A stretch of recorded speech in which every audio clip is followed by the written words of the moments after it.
आज बड़ा वाज़ेह मौका इख्तियार किया कि ये पिछले 6 इलेक्शनों में सबसे ज्यादा धांधली ज्यादा इलेक्शन था। पीपी 35 से मोहम्मद यूसुफ जो है उनका बेटा हसन वकार चीमा डीसी रावलपिंडी है। वकार चीमे का जो बेटा है हसन वकार चीमा वो डीसी रावलपिंडी है। पाकिस्तान तहरीक इंसाफ के कैंडिडेट मोहम्मद यूसुफ को हटाने के लिए पहले प्रेशर डाला गया कि इलेक्शन ना लड़े। जब उन्होंने कहा इलेक्शन लड़ना है फिर झूठे पर्चे दर्ज करा दिए गए। आज ऑनरेबल इलेक्शन कमीशन को बताया कि पहले गुजरावाला फिर सियालकोट और फिर हाफिजाबाद में पर्चा दर्ज करा दिया गया और एक झूठा रिटायरमेंट का सर्टिफिकेट जमा कराया गया। रिटर्निंग ऑफिसर साथ मिला हुआ था। उन्होंने कहा रिटर्निंग ऑफिसर क्या? मैंने कहा रिटर्निंग ऑफिसर की क्या मजाल है इंतजामिया के सामने कोई बात कर सके?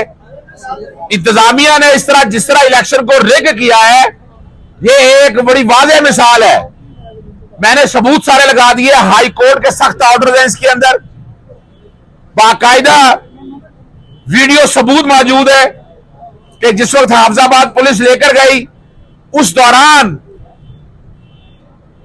एक बयान अलवी दाखिल किया गया कि रिटायरमेंट करा लिया गया। 7 तारीख को रिटर्निंग अफसर को कहा, रिटर्निंग अफसर भाग गया कि भाई रिटायर नहीं हुए।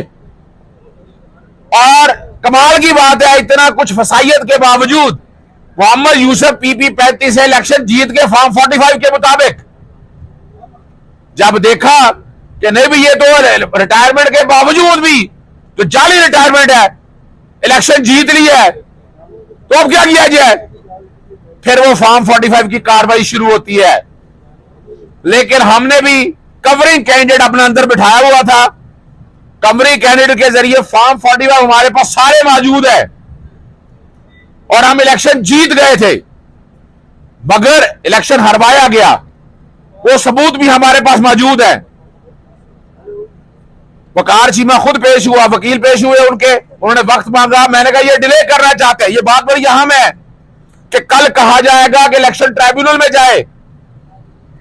इलेक्शन कमीशन ने कहा कि नहीं हमारे पास 60 दिन का वक्त है, हम पहले फैसला करेंगे। मैंने कहा आपने अभी तक तो यही हालात है कि इलेक्शन ट्राइब्यूनल में मामले जाए जा रहा है और वक्त जाया हो रहा है।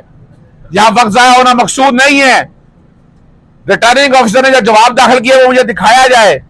कमाल की बात है वो जो जवाब दाखिल किया सिर्फ रिटायरमेंट में रहा, उसने धांधली और बाकी चीजों का जवाब ही कोई नहीं दिया।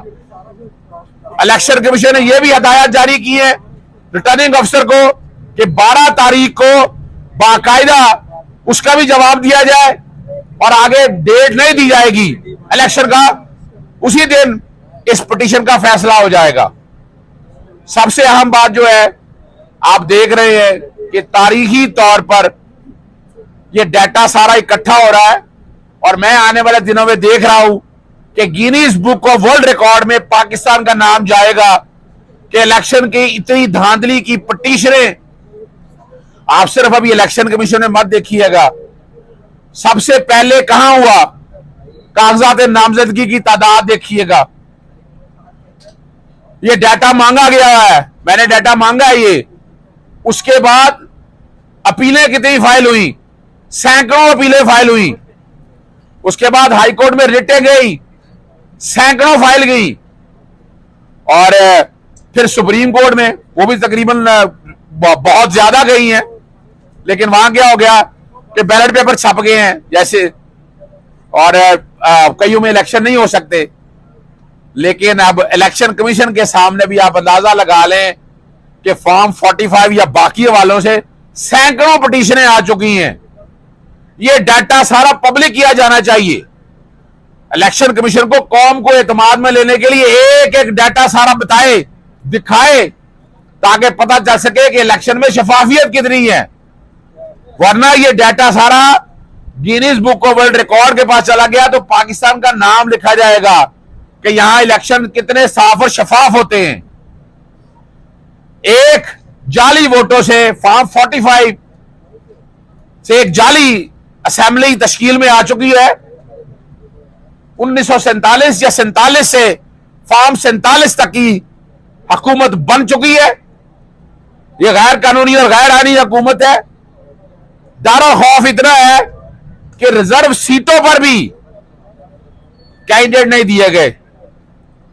लाहौर हाईकोर्ट में सेक्शन 215 जो इलेक्शन एक्ट का है उस पर फैसला महफूज हो गया कि जिसमें पार्टी सिंबल अगर ले लिया जाए तो पार्टी डिसफंक्शनल हो जाती है।